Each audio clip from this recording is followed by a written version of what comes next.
हमारी तरफ से तुम्हें मिल जाएगा घर बैठे बैठे या पति ब्राह्मण कन्या थी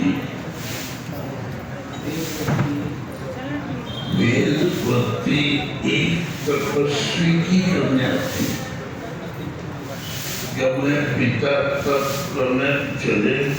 तो कन्या भी साथ चली गई जब मैं मित्र बड़े तपोधन थे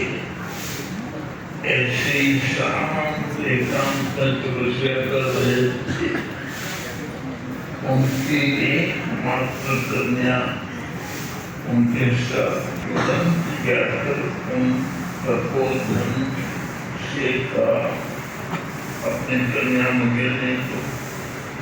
तपस्या कर रहे हमारे स्त्री पुरुष को भजन का अधिकार है और भगवान को प्राप्त करके ही रहूंगी और नहीं बनाऊंगा पूर्णों पाइयों रगड़ों अंगों के लिए ये तपस्या भजन का विधान है तो मैं लंका की महारानी बनाऊंगा रानी बनाऊंगा बड़बड़ाते हुए बाल पकड़ ली वह वेदवती ने अपने बालों